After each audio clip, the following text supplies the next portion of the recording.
Hello students, कैसे हैं आप सब। मैं हूं Akhilesh Shukla. Class 11th structure of atom का नेक्स्ट पार्ट लेकर आए आपके लिए। और जैसा कि आप स्क्रीन पे देख सकते हैं, आज जो हम टॉपिक पढ़ने वाले हैं उसका नाम है ड्रॉबैक्स ऑफ रदरफोर्ड्स मॉडल। मतलब कि रदरफोर्ड ने जो एटॉमिक मॉडल प्रपोज किया था उसकी क्या कमियां थी उसके बारे में जानने वाले हैं, समझने वाले हैं। तो आइए चलते हैं डिटेल से। देखिए, जो सबसे पहली कमी थी वो ये थी कि रदरफोर्ड का जो ये एटॉमिक मॉडल था वो एटम की स्टेबिलिटी को एक्सप्लेन नहीं कर पाया। ठीक है, आइए समझते हैं इसको डिटेल से।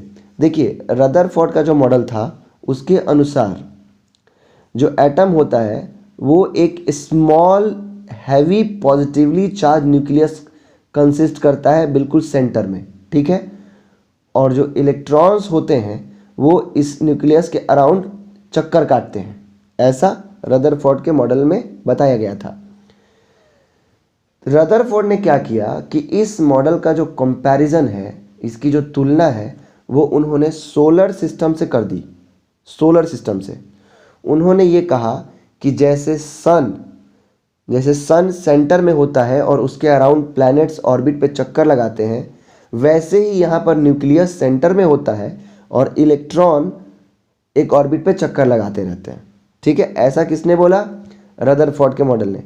हालांकि ये कंपैरिजन जो उन्होंने किया ये सही नहीं था। दोनों के बीच में काफ़ी डिफरेंस होता है, एक सोलर सिस्टम और एटम के बीच में बहुत डिफरेंस होता है। आइए समझते हैं कि कौन कौन से ऐसे डिफरेंसेस हैं जिनको हमें यहाँ पे समझना है। तो सबसे पहला डिफरेंस देखो क्या है।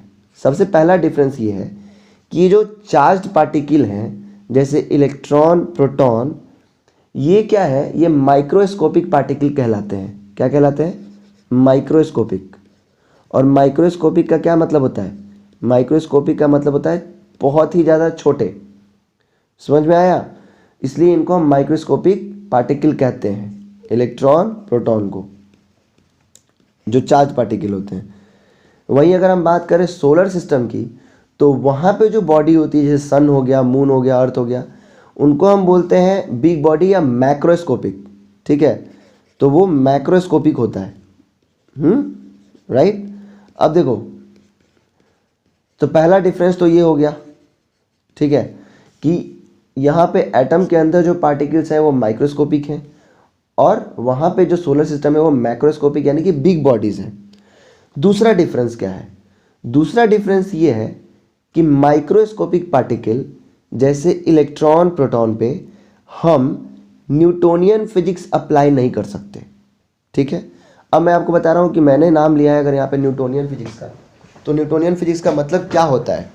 देखिए, न्यूटोनियन फिजिक्स का मतलब ये होता है कि ऐसी फिजिक्स के ऐसे लॉज जो बड़ी बॉडीज़ के लिए ही एप्लीकेबल हो, जिनको न्यूटन ने दिया था। जैसे हम लोग पढ़ चुके हैं न्यूटन्स लॉ ऑफ मोशन, है ना, force and law of motion में हम पढ़ चुके हैं न्यूटन्स लॉज को।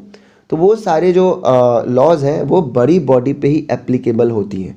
इसलिए फिजिक्स की उस ब्रांच को जो बड़े बॉडी, जो मैक्रो बॉडी से रिलेटेड होती हैं, उसको हम न्यूटोनियन फिजिक्स कहते हैं। या फिर वो फिजिक्स काफ़ी पुराना है, न्यूटन के टाइम का है, इसलिए उसको हम क्लासिकल फिजिक्स भी कहते हैं। क्या कहते हैं? Classical physics. समझना बात को, ठीक ना। अब देखो, यहाँ पे अगर हम माइक्रोस्कोपिक बॉडी की बात करें जैसे इलेक्ट्रॉन, प्रोटॉन, माइक्रोस्कोपिक पार्टिकल की बात करें, तो इनको हम न्यूटोनियन फिजिक्स के अंडर में नहीं पढ़ते हैं। मतलब ये क्लासिकल फिजिक्स का पार्ट नहीं है। इनके लिए फिजिक्स की एक डिफरेंट ब्रांच बनाई गई है जिसको हम बोलते हैं क्वांटम फिजिक्स। क्या बोलते हैं? क्वांटम फिजिक्स, याद रखना। तो ये एक दूसरा डिफरेंस हो गया। ठीक है ना, कि इनको हम क्वांटम फिजिक्स के अंदर पढ़ते हैं। ठीक, एक और डिफरेंस जो ये है कि देखो, इलेक्ट्रॉन और प्रोटॉन, ये जो माइक्रोस्कोपिक पार्टिकल हैं, ये एक्चुअली में चार्ज्ड पार्टिकल्स हैं। क्या है? चार्ज्ड पार्टिकल्स हैं। वहीं अगर हम बात करें सन की और अर्थ की, यानी कि जो सोलर सिस्टम में जो बॉडीज़ होती हैं, बड़ी बॉडीज़, वो चार्ज बॉडीज़ नहीं है। Sun is not a charge body. ठीक है, सन अर्थ चार्ज बॉडी नहीं है। ठीक है, तो ये एक तीसरा डिफरेंस हो गया यहाँ पर। समझ में आया? देखो, सोलर सिस्टम और रदरफोर्ड के मॉडल के बीच में एक डिफरेंस ये भी है कि सोलर सिस्टम में जो बॉडीज़ होती हैं जैसे सन और अर्थ, तो इनके बीच में जो फोर्स लगता है, जो अट्रैक्शन फोर्स लगता है, उस फोर्स को हम क्या कहते हैं? Gravitational force. ये आप सबको पता है, क्या कहते हैं? Gravitational force. वहीं अगर हम बात करें एटम के अंदर जो न्यूक्लियस होता है, जो कि पॉजिटिवली चार्ज होता है, और जो इलेक्ट्रॉन होता है, यानी दो चार्ज बॉडी के बीच में जो फोर्स लगता है, जो अट्रैक्शन फोर्स लगता है, उनका एक अलग नाम है जिसको कहते हैं इलेक्ट्रोस्टैटिक फोर्स। ठीक है, क्या कहते हैं? Electrostatic force. हाँ, तो फोर्स का नेचर भी अलग अलग है दोनों जगह। सोलर सिस्टम में जो फोर्स का नेचर है वो कौन सा है? Gravitational force. यहाँ पर जो फोर्स का नेचर है वो कौन सा है? Electrostatic force. दो चार्ज बॉडी के बीच में लगने वाला फोर्स, दो चार्ज बॉडी के बीच में लगने वाला फोर्स जो होता है उसको हम कहते हैं इलेक्ट्रोस्टैटिक फोर्स। ठीक है, ओके। एक साइंटिस्ट थे जिनका नाम था मैक्सवेल। अब मैं आपको जो बताने वाला हूँ उसको ध्यान से सुनना आप। एक साइंटिस्ट थे जिनका नाम था मैक्सवेल। ठीक है, इन्होंने एक थ्योरी दी थी जिस थ्योरी का नाम है इलेक्ट्रोमैग्नेटिक वेव थ्योरी। क्या बोला मैंने? Electromagnetic wave theory. अब ये थ्योरी क्या कहती है इसको आपको अभी समझना होगा।